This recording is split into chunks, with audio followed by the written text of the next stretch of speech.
आप सभी दर्शकों का मैं एक बार फिर से आज के हमारे साबत स्कूल पाठ के अध्ययन में हार्दिक स्वागत करना चाहती हूँ और आप परमेश्वर पिता का धन्यवाद करती हूँ कि उसने हमें एक बार फिर से मौका दिया है कि हम सब मिलकर प्रभु यीशु मसीह के वचन से साबत स्कूल का अध्ययन एक साथ कर सकते हैं। हम सब जानते हैं कि हम यशायाह नबी की पुस्तक के ऊपर चर्चा कर रहे हैं, मेरे लोगों को दिलासा दे। और आज जिस विषय पे हम चर्चा करेंगे उसका शीर्षक है प्रेम करना। मैं हमारे गेस्ट के जो आज हमारे चर्चा के विषय में हम आप सबों के साथ रहेंगे, मैं उनका स्वागत करना चाहती हूँ, पास्टर फ्रैंकलिन फ्रांसिस का और पास्टर आर भारती का। मैं आप दोनों का धन्यवाद देना चाहती हूँ कि आपने अपना समय निकालकर आज हमारे इस चर्चा के विषय में आप अपना समय दिए हैं। इससे पहले कि हम अपने साबत स्कूल अध्ययन के पाठ में आगे बढ़ें, हम अपनी आंखों को बंद करेंगे और दुआ करेंगे और दुआ में हमारी अगुवाई करेंगे पास्टर आर भारती। आइए दुआ करें। ज़मीन और आसमान के बनाने वाले परमपिता परमेश्वर, इस दुनिया के सृष्टिकर्ता, हम तेरे सामने आते हैं और अपने आप को तेरे हाथों में समर्पित करते हैं कि खुदावंद हम कमज़ोर हैं, पापी हैं, गुनहगार हैं परमेश्वर, और इसलिए हम अपने आप को तेरे हाथों में देते हैं कि प्रभु तू हमें इस लायक बना कि प्रभु हम तेरे बच्चों को प्यार कर सकें, तेरे लोगों को प्यार कर सकें, और इस प्यार के द्वारा परमेश्वर तुझे हम दिखा सकें कि तू महान परमेश्वर है जो अपने तमाम लोगों को प्यार करता है।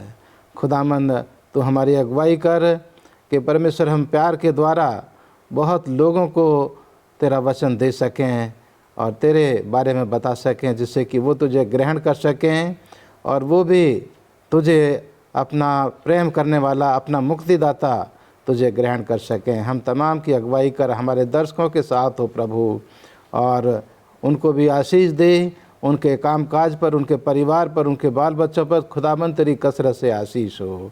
हम तमाम की अगुवाई कर मसीह यीशु के नाम में मांगते हैं, आमीन। जैसा कि हम सब जानते हैं कि हम यशायाह नबी की पुस्तक के ऊपर चर्चा कर रहे हैं और आज हमारा 11वां पाठ है और आज के पाठ का विषय है प्रेम करना। बहुत ही अच्छा विषय है प्रेम करना। और याद वचन के लिए आप मेरे साथ अपनी बाइबल खोल सकते हैं। यशायाह नबी की पुस्तक उसका 58वां अध्याय उसका 10वां पद, जहाँ इस प्रकार से लिखा है, उदारता से भूखे की सहायता करें और दीन दुखियों को संतुष्ट करें, तब अंधियारे में तेरा प्रकाश चमकेगा और तेरा घोर अंधकार दोपहर का सा उजियाला हो जाएगा। परमेश्वर अपने पढ़े वचन पर आशीष दे। प्रिय दर्शकों, एक कहानी बताई जाती है जो कि लिंकन नेब्रास्का की है। एक हस्बैंड वाइफ रहते हैं, उनका जीवन बहुत ही अच्छे से चलता रहता है। यहूदी परिवार से वो बिलोंग करते हैं, लेकिन अचानक एक दिन ऐसा होता है कि उनके पास एक फ़ोन कॉल आता है जो कि उनको एक धमकी भरा कॉल रहता है। इस कॉल से वो बहुत परेशान हो जाते हैं। कई बार ये कॉल उनके पास आने लगता है और हस्बैंड वाइफ इस विषय पे दुआ भी करते हैं। वो सोचते हैं कि जब हम जाके पुलिस पे कंप्लेन करें, लेकिन उनका दिल नहीं मानता, वो पुलिस पे कंप्लेन नहीं करना चाहते और वो सोचते हैं कि क्यों ना हम उस इंसान से मिलें जो हमें इस प्रकार से धमकी देता है।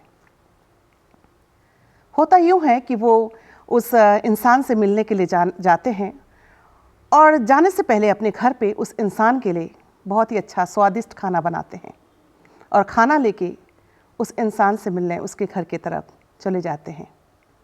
और वहाँ पहुँचने के बाद उसके दरवाजे के पास ये अपना जो उस इंसान के लिए खाना बना के लाए रहते हैं उसे वहाँ पे रखते हैं। और वहाँ वो क्या देखते हैं कि जो इंसान इन्हें धमकी दिया करता था फ़ोन पे, वो इंसान एक अपंग होता है, एक अपाहिज इंसान होता है।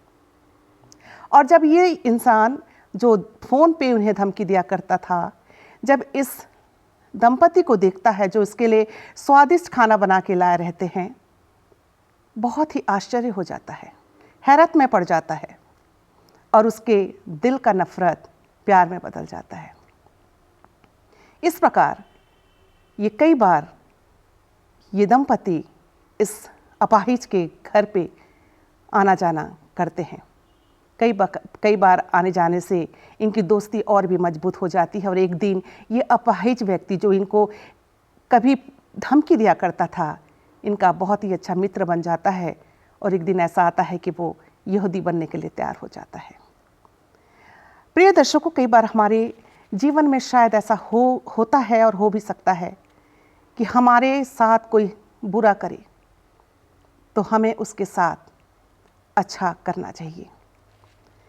आइए हम इस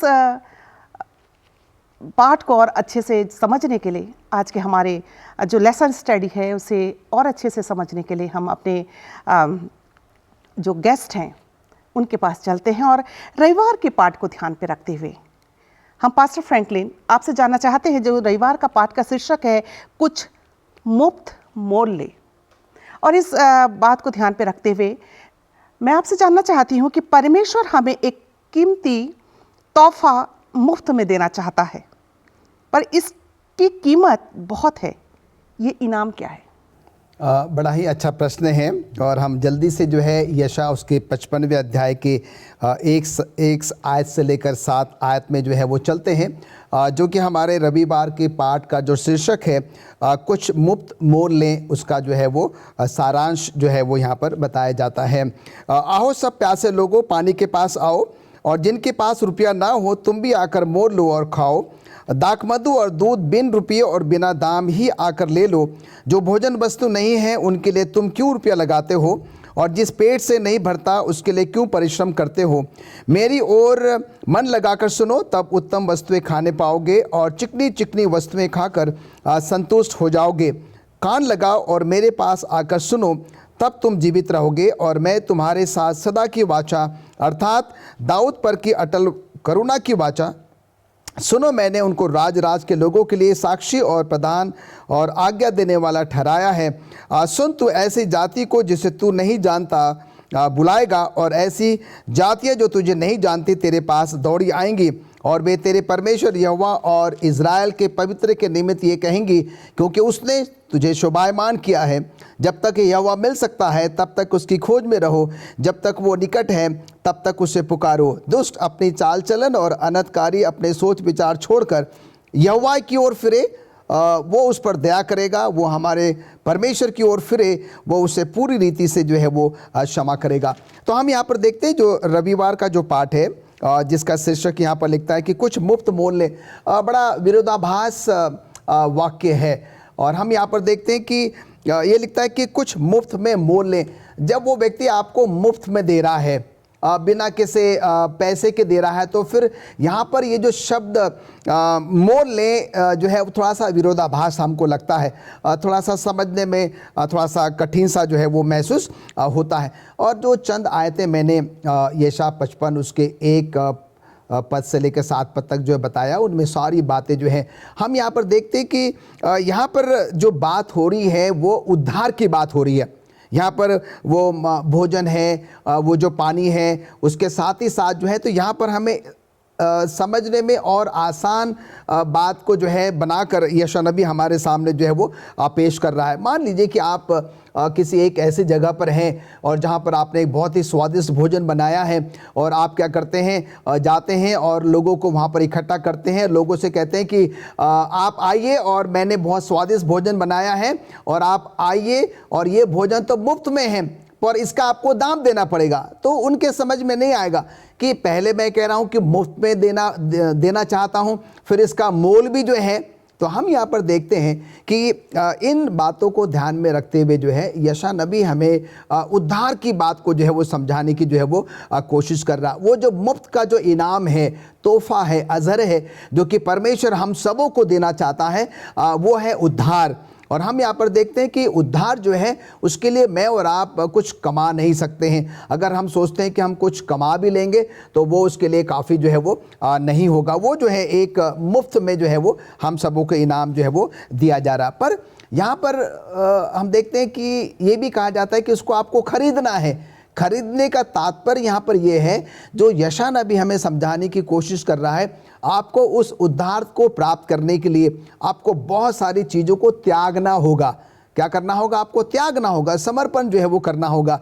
तभी जो है आपको वो जो उद्धार है, जो कि परमेश्वर कहता है कि मैं तुम्हें मुफ्त में देने को जो है वो तैयार हूँ, तभी जो है वो हमें क्या हो सकता है, वो मिल सकता है। तो यहाँ पर हम देखते हैं कि अजीज़ों, उस उद्धार को प्राप्त करने के लिए हमें जो है वो चंद बातें जो है वो क्या करनी है, त्यागने की जो है वो ज़रूरत है, जिसकी वजह से शायद हमें वो उद्धार जो कि परमेश्वर मुफ्त में देना चाहता है, हम कहीं उससे जो है वो वंचित ना हो जाए। हम याद करें कि जो परमेश्वर ने अपने एकलौते बेटे यीशु मसीह को जो है वो हमारे आपके पापों के लिए क्या कर दिया, उस क्रूस पर जो है वो बलिदान कर दिया। हमारे लिए एक रास्ता जो है वो उन्होंने खोल दिया, हमारे लिए मुफ्त का इंतज़ाम जो है उन्होंने जो है वो कर दिया है। पर उसको प्राप्त करने के लिए जो है परमेश्वर चाहता है कि हम और आप क्या करें, ऐसा काम करें जो कुछ भी हमारे अंदर में वो कमियां हैं, खामियां हैं, जो कि हमें उस उद्धार को प्राप्त करने के लिए जो है हमारे लिए रोड़ा बनती है, हमें उसको क्या करना होगा, त्यागने की जो है वो ज़रूरत है। और हम यहाँ पर देखते हैं कि मैडम कई बार हम सोचते हैं कि हम अपने अच्छे कामों के द्वारा, अपने शायद उन तमाम चीज़ों के द्वारा क्या कर सकते हैं, उद्धार को ग्रहण कर सकते हैं, अर्जित कर सकते हैं। ये बिल्कुल भी नहीं है। ये उद्धार जो है ये परमेश्वर का एक ऐसा अनुग्रह है, परमेश्वर की दया है, जिसके लिए आपको कुछ करना नहीं पड़ता है। अगर आप करते भी हैं वो भी उसके लिए काफ़ी नहीं होगा। परमेश्वर का इतना बड़ा महान प्रेम है और अपने उस महान प्रेम में जो है वो उद्धार आपको देना चाहता है, हम सबको देना चाहता है। पर उसके लिए मुझे और आपको वो सारी चीज़ें जो है वो त्यागने की ज़रूरत होगी, जो कि मुझे और आपको उस उद्धार को प्राप्त करने से वंचित कर सकती है। धन्यवाद देना चाहती हूँ पास्टर फ्रैंकलिन आपके अच्छे विचारों के लिए। आइए हम सोमवार के पाठ पे चलेंगे और सोमवार के पाठ का शीर्षक है ऊंचे विचार और तरीके। पास्टर भारती, यशायाह 55 उसका 6 से 9 बहुत ही अच्छा वचन है। जब तक यहोवा मिल सकता है तब तक उसकी खोज में रहो। यशायाह 55 उसका 6 से 9, इसमें परमेश्वर किस विषय पे बात कर रहे हैं? मिसेस फ्रांसिस, जो आपने यहाँ पर किताब का नाम और अध्याय, उसकी जो आयतें यहाँ पर आपने जिनका जिक्र किया है, उनको जब हम देखते हैं तो उनको पढ़ने से हमें लगता है कि परमेश्वर दुनिया के तमाम लोगों को निमंत्रण दे रहा है। वो किसी एक जाति को नहीं, एक समाज को नहीं, बल्कि दुनिया के तमाम लोगों को जो है वो निमंत्रण दे रहा है कि हे दुनिया के लोगों, तुम अपने गलत रास्तों को छोड़ करके मेरी खोज में आ जाओ, मेरे पीछे आ जाओ। तुम जो है अपने बुरे चाल चलन को छोड़ करके मेरे पास आ जाओ। तुम अपने दुनियावी कामों को छोड़ करके, जो अनर्थ के काम हैं, जो बेकार के काम हैं, उनको छोड़ करके तुम जो है मुझे पुकारो। और परमेश्वर कह रहा है कि तुम जो है जब तुम मुझे पुकारोगे तो मैं तुम्हारी सुनूंगा। तो ये इंसान का दायित्व परमेश्वर ने यहाँ पर रखा है कि परमेश्वर ने अपना निमंत्रण दुनिया के तमाम लोगों के लिए दिया है। अब यहाँ पर हम इस आयतों में आगे पढ़ते हैं कि इंसान का क्या दायित्व है। परमेश्वर अपना निमंत्रण दे रहा है, या दूसरे शब्दों में अगर हम कहें कि परमेश्वर ने अपना हाथ उस गंदगी से जिसमें हम फंसे हुए हैं उससे निकालने के लिए अपना हाथ परमेश्वर ने बढ़ा दिया है। लेकिन अब उस गंदगी में फंसे हुए, उस कीचड़ में फंसे हुए इंसान का क्या काम है कि वो जो है परमेश्वर के हाथ को पकड़े और उस गंदगी से निकल करके वो परमेश्वर के पास आ जाए। तो यहाँ परमेश्वर जो कह रहा है कि मेरी सोच और आपकी सोच में बहुत फ़र्क है। मैं तुम्हारे लिए हमेशा अच्छा सोचता हूँ, मैं तुम्हारे लिए हमेशा अच्छा सोचता हूँ। लेकिन इंसान जो है वो अच्छा सोचने के साथ साथ कभी कभी खराब भी सोचने लगता है। उसके विचार जो हैं वो गलत भी हो जाते हैं। लेकिन परमेश्वर की सोच वो खराब नहीं, वो गलत नहीं, वो हमेशा हमारी भलाई के लिए और हमारे अच्छे के लिए सोचता है। और इसलिए परमेश्वर कहता है कि तुम्हारा स्वभाव और मेरा स्वभाव वो बिल्कुल अलग है। मेरे स्वभाव में और तुम्हारे स्वभाव में ज़मीन और आसमान का फ़र्क है। इसलिए परमेश्वर यहाँ निमंत्रण दे रहा है कि तुम मेरे पास आ जाओ और जैसा मेरा स्वभाव है, जैसी मेरी चाल चलन है, जैसा जो है मेरा जीवन है, तुम अपने जीवन को मेरे जीवन के साथ मिला दो तो तुम जो है इस दुनिया से मैं एक अच्छा जीवन व्यतीत करोगे। परमेश्वर जो है यहाँ पर कह रहा है कि इसको करने के लिए आपको क्या करना है कि आपको अहंकार को छोड़ना है, आपको जो है स्वार्थपन को छोड़ना है और उसको छोड़ करके आप हलीमी के साथ अपने आप को नम्र बना करके अपने जीवन को परमेश्वर के हाथों में जो स्वीकृत कर दें। परमेश्वर की मदद को जो है स्वीकार करें, तब परमेश्वर आपको उस गंदगी से जो है वो निकाल लेगा।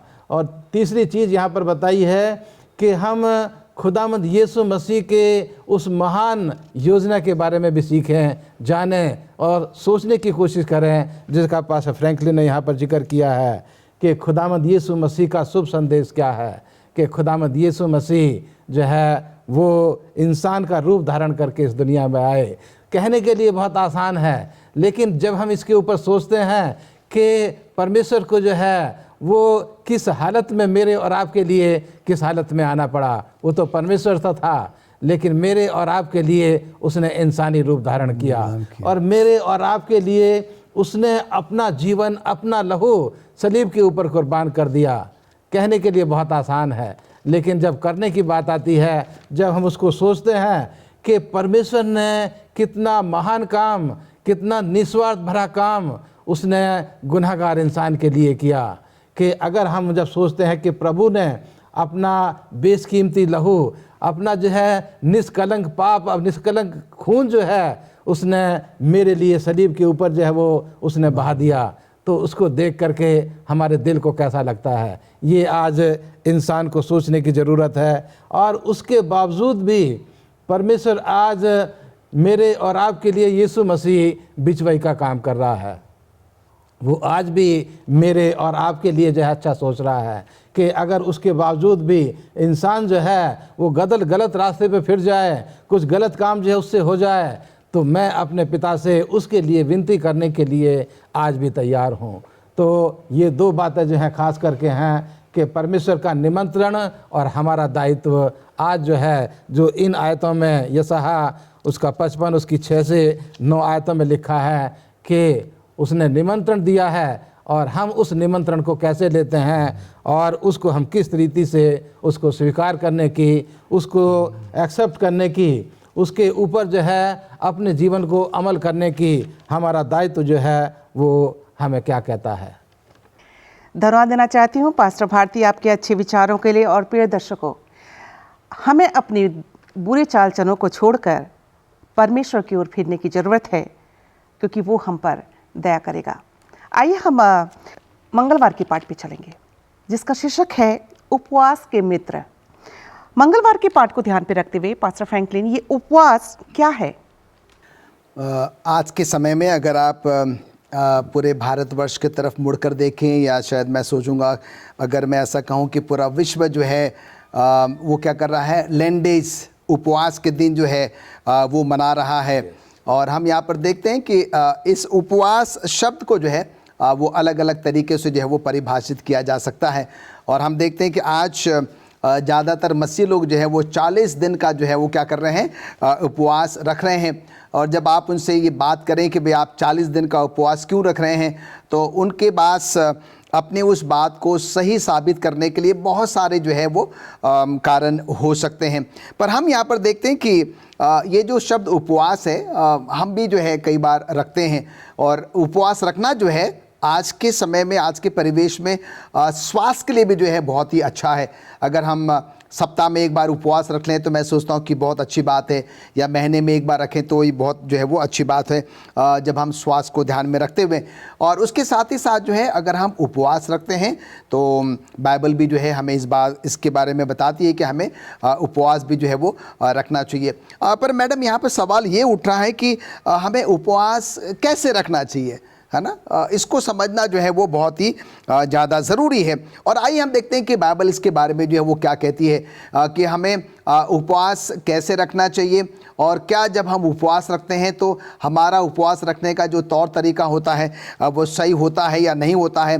अगर सही है बाइबल के वचन के अनुसार, अगर वो मेल खाता है तो बहुत अच्छी बात है, और अगर मेल नहीं खाता है तो हमें क्या करना है, इस पर मनन करने की जो है वो ज़रूरत है। मैं चाहता हूँ कि आप मेरे साथ अपनी बाइबल खोलें, यशायाह उसका 58वां अध्याय और 1 आयत से लेकर चंद आयतें हम पढ़ेंगे और इस पर हम देखेंगे कि यशायाह नबी जो है हमें क्या कहता है।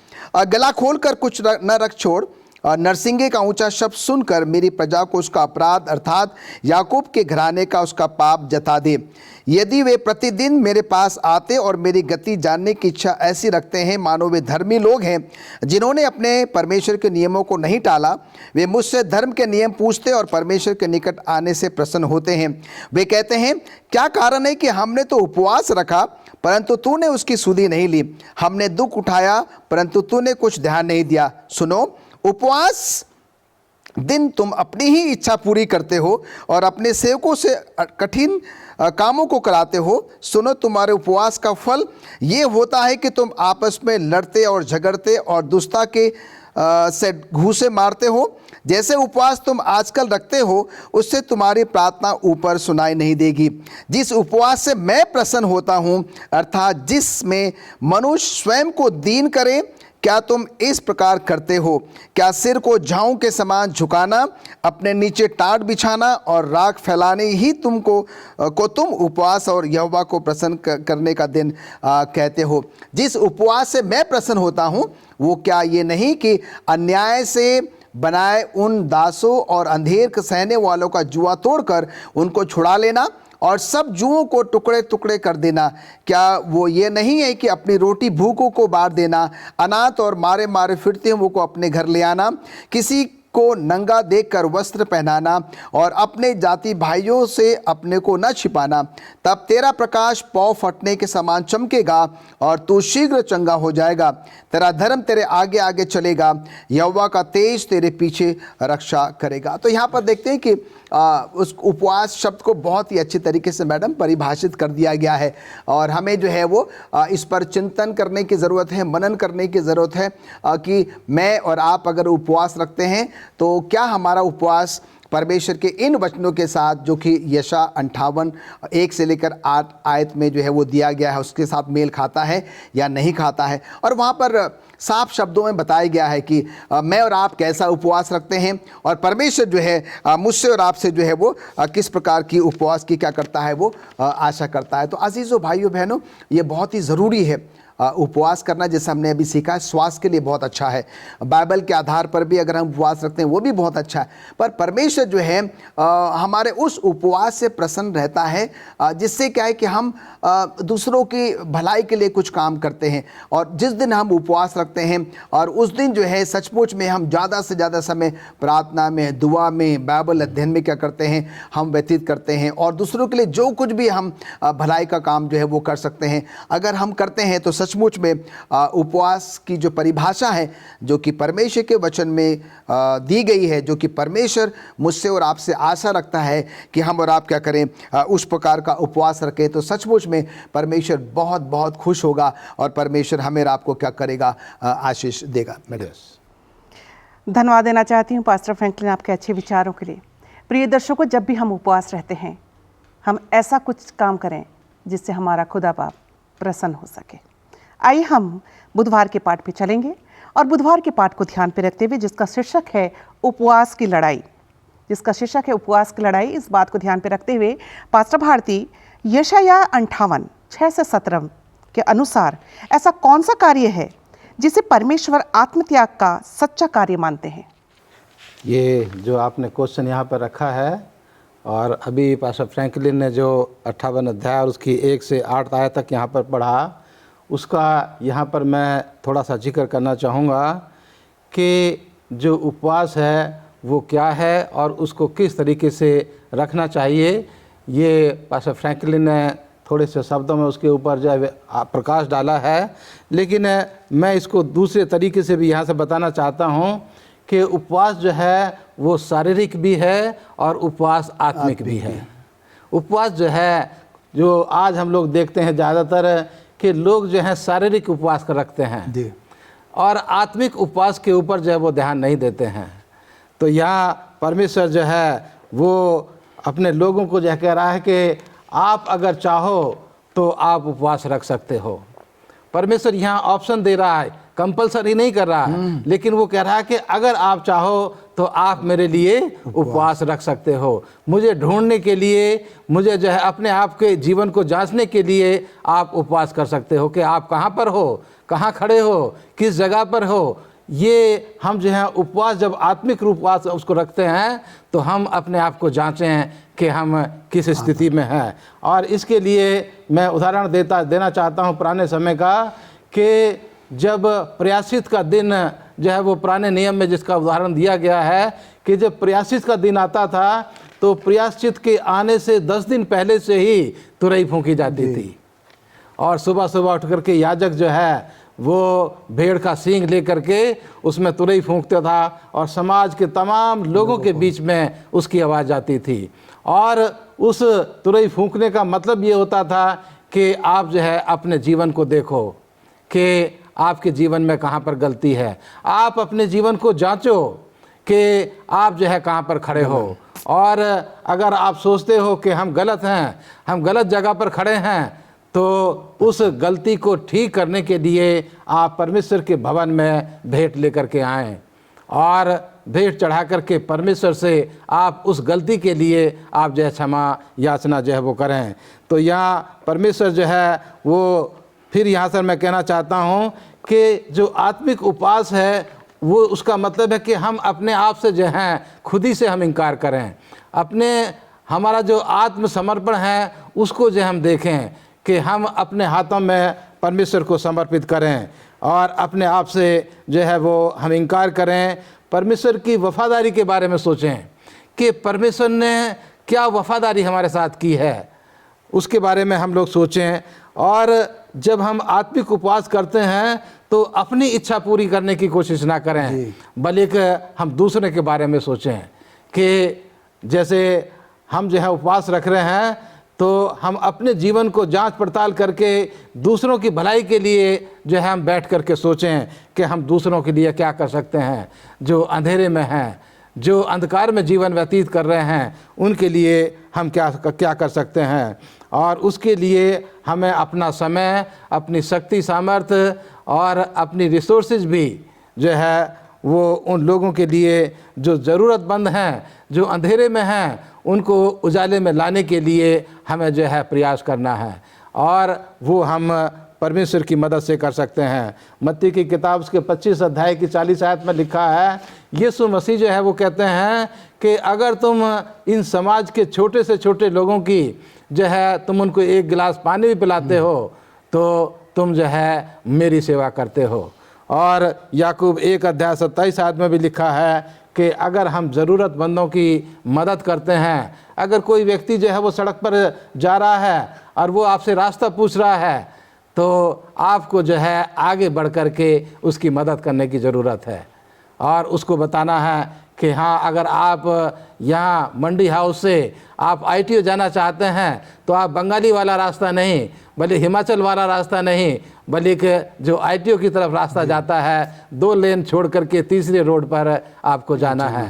तो ये काम जो है आपने निस्वार्थ के साथ करने हैं, आपका कोई इसमें स्वार्थ नहीं है। कोई भी व्यक्ति आपसे आकर के जो है वो मदद मांग रहा है, और निस्वार्थ सेवा जो है परमेश्वर को पसंद है। और इसलिए यहाँ पर जो है परमेश्वर कहता है कि तुम शारीरिक उपवास और आत्मिक उपवास जब करते हो तो अपने आप को निस्वार्थ सेवा के लिए अपने आप को तैयार करो, और परमेश्वर उस निस्वार्थ सेवा को जो है वो स्वीकार करता है। धन्यवाद देना चाहूँगी पास्टर भारती आपके बहुत ही अच्छे विचारों के लिए। हमें जब भी किसी की मदद करना है, अगर हम कभी किसी की सेवा करते हैं, हमें निस्वार्थ करने की ज़रूरत है।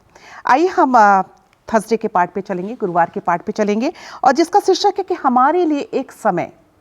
और इस गुरुवार के पार्ट को ध्यान पे रखते हुए पास्टर फ्रैंकलिन, मैं आपसे जानना चाहूँगी कि सब्त का पालन हमें कैसे करना चाहिए। देखिए, जो शब्द का जो शब्द है ये हम सबों के लिए कोई आश्चर्यचकित शब्द नहीं है। हम जो सेवेंथ डे एडवेंटिस्ट हैं, सबत को मानने वाले हैं, 7वें दिन शनिवार को मानने वाले हैं, और वो इसलिए नहीं कि हम किसी खास व्यक्ति की बात को मानते हैं, पर क्योंकि ये परमेश्वर के वचन में लिखा हुआ है, और इसलिए हम देखते हैं कि जो सबत का दिन जो है वो हमारे और आपके लिए क्या है कि वो बहुत ही ख़ास है। और यहाँ पर जो है अगर हम यशायाह उसका 58वां अध्याय जो है वो पढ़ेंगे, उसका 13 और 14 पद जो है मैं जल्दी से आपके सामने पढ़ूंगा और हम इसको समझने की कोशिश करेंगे।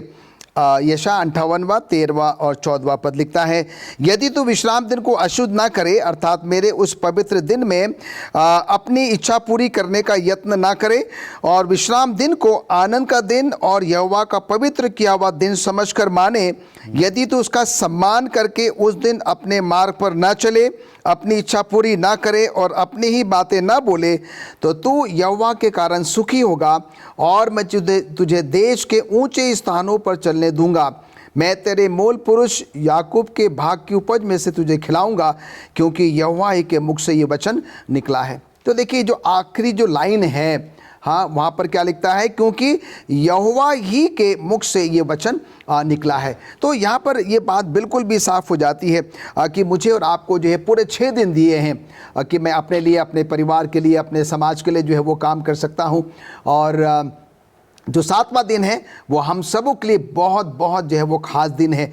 और हम देखते हैं कि परमेश्वर ने इस दिन 3 महत्वपूर्ण काम किए। अपने सारे कामों से विश्राम किया, उस दिन को आशीष दी और उस दिन को क्या किया, पवित्र ठहराया।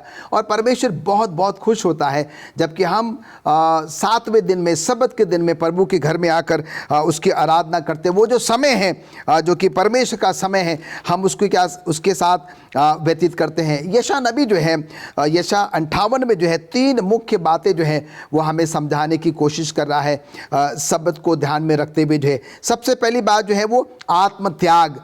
सब्त के दिन में जो है जब मैं और आप प्रभु परमेश्वर के घर में आते हैं तो हमें बहुत कुछ त्यागने की जो है वो ज़रूरत है, जहाँ पर कि शैतान बार बार हमें और आपको क्या करता है, वो परीक्षा में डालने की जो है वो कोशिश करता है।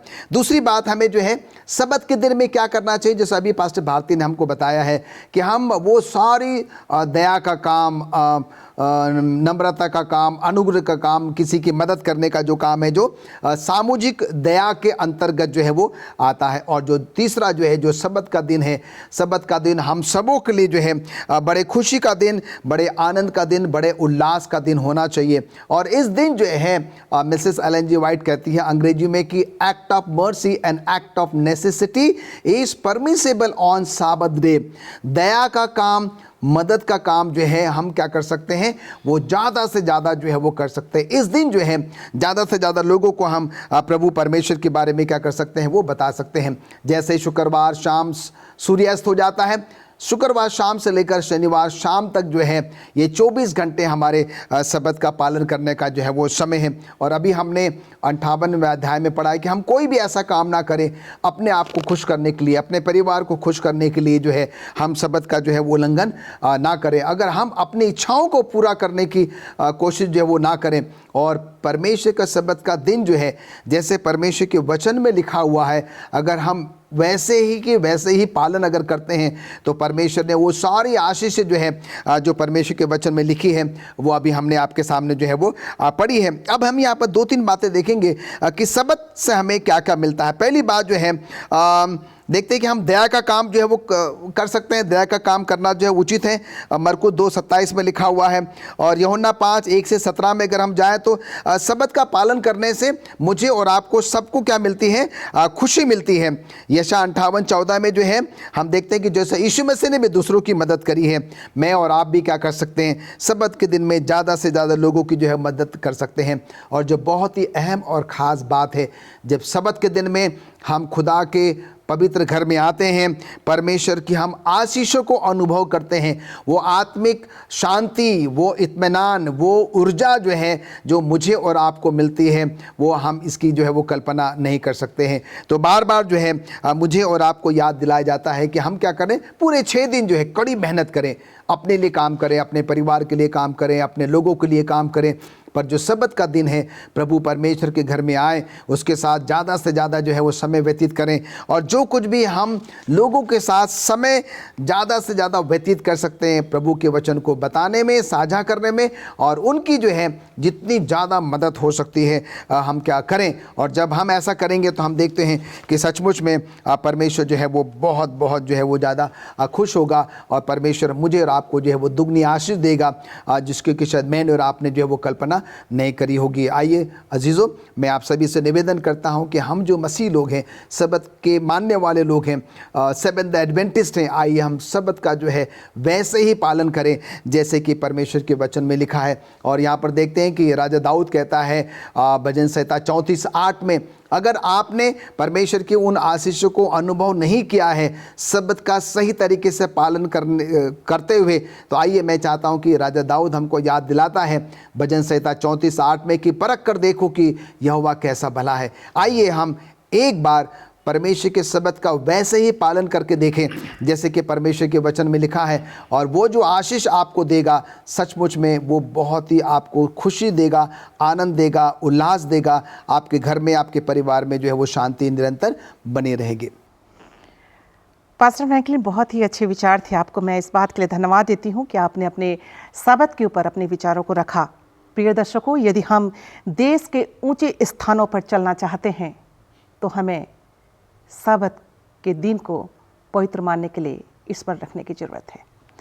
आइए हम शुक्रवार के पाठ पे चलेंगे और शुक्रवार के पाठ को ध्यान पे रखते हुए पास्टर भारती, आप अपने विचारों को आज हमारे दर्शकों तक पहुंचाइए कि हम सच्ची सेवा किस प्रकार कर सकते हैं। मिसेस फ्रांसिस, जो आपने यहाँ पर सवाल किया है कि सच्ची सेवा हम किस तरह से कर सकते हैं या सच्ची सेवा क्या है, इसके बारे में मैं केवल एक उदाहरण देना चाहता हूँ मदर टेरेसा का। कि मदर टेरेसा के पास एक पत्रकार आए और उन्होंने ये सवाल किया कि मदर टेरेसा, आप ये सड़क पर जो गिरे हुए लोग हैं जिनके ऊपर घाव हैं शरीर में, आप इनको कैसे उठा करके आप इनको अपने आश्रम में ला करके इनकी सेवा करती हैं। तो जानते हैं मदर टेरेसा ने क्या जवाब दिया कि ये भाई, मैं इन बच्चों में, इन लोगों के चेहरों में मैं यीशु मसीह का चेहरा देखती हूँ और तब मैं इनको उठा करके अपने आश्रम में ले करके आती हूँ और इनकी सेवा करती हूँ। और हम जानते हैं हिंदुस्तान ही नहीं बल्कि पूरी दुनिया मदर टेरेसा को मानवता की देवी के नाम से जो है उनको जानता है कि उन्होंने जो सेवा की वो निस्वार्थ सेवा थी, जो परमेश्वर को मेरा पूरा विश्वास और भरोसा है जो परमेश्वर को कबूल हुई होगी और वो ज़रूर एक दिन उस निस्वार्थ सेवा के द्वारा परमेश्वर के भवन में जो है उनको जगह मिलेगी। तो इसलिए हम अपने आत्म को त्याग करके, अपने खुद ही से इनकार करके, अपना सादा जीवन और जीवन का उचित तरीके से प्रबंध करके हम मसीह के प्रतिनिधि के रूप में हम इस दुनिया में काम करें और लोगों की निस्वार्थ सेवा करने की कोशिश करें, तो परमेश्वर की महिमा हमारे जीवन के द्वारा होगी। धन्यवाद देना चाहती हूँ पास्टर भारती आपके बहुत ही अच्छे विचारों के लिए। प्रिय दर्शकों, हमें आपस में प्रेम रखने की ज़रूरत है। यदि हम आपस में प्रेम रखते हैं तो हम परमेश्वर के बच्चे हैं, क्योंकि हमारा प्रभु, हमारा परमेश्वर प्रेम है। यदि हम आपस में प्रेम नहीं रखते तो शायद हम परमेश्वर को नहीं जानते। हम परमेश्वर से प्रेम रखते हैं, ये बहुत बड़ी बात नहीं है, लेकिन परमेश्वर हमसे प्रेम रखता है और उसने हमारे पापों के लिए, हमारे पापों के प्रायश्चित के लिए अपने पुत्र को इस दुनिया में भेजा ताकि हमें अनंत जीवन मिले। यदि हमें कोई सताता है तो हमें उसे आशीष देने की ज़रूरत है और हमें किसी के साथ बुराई के बदले बुराई नहीं करना है, परंतु भलाई से बुराई को जीत लेना है। प्रभु यीशु मसीह अपने वचन में कहते हैं कि अहो सब प्यासे लोगों, पानी के पास आओ। परमेश्वर हमसे प्रेम करता है प्रियो, इसलिए वो कहता है कि मेरे पास आओ, मैं तुम्हें अनंत जीवन दूंगा। उम्मीद करती हूँ कि आज का सब स्कूल हम सबों के लिए आशीष का कारण रहा होगा। परमेश्वर हम सबको आशीष दे और हमें ये ताकत दे कि हम सब आपस में एक दूसरे के साथ प्रेम रखें। आइए, इससे पहले कि हम अपने सब स्कूल पाठ को ख़त्म करें, हम रिक्वेस्ट करना चाहेंगे पास्टर फ्रैंकलिन से दुआ में हमारी अगुवाई करें। आइए प्रार्थना करें। स्वर्गीय पिता परमेश्वर, हम आपके हृदय से धन्यवादित हैं आज के सब स्कूल पाठ के अध्ययन के लिए। प्रभु धन्यवादित हैं कि आपने आज हमें प्रेम के बारे में जो है वो सिखाया है और वो जो अद्भुत अतुल्य प्रेम, अगापे प्रेम प्रभु जो कि आपने अपने बेटे यीशु मसीह को उस क्रूस पर बलिदान करके जो हमें दर्शाया है प्रभु, हम उसकी कीमत जो है किसी भी तरीके से अदा नहीं कर सकते हैं। प्रभु धन्यवादित हैं, आज आपने हमें एक मौका दिया है कि हम आज के सब स्कूल पाठ को अपने दर्शकों के साथ साझा कर सकते हैं। प्रभु जो कुछ भी आज हमने सुना है सीखा है, हमारी मदद करे कि हम उन बातों को अपने व्यक्तिगत जीवन में, अपने पारिवारिक जीवन में, अपने कलीसियाई जीवन में उसको अमल करने वाले बने। प्रभु हम सबके पाप और गुनाह को माफ़ करें, मसीह के नाम से मांगते हैं, आमीन। आमीन।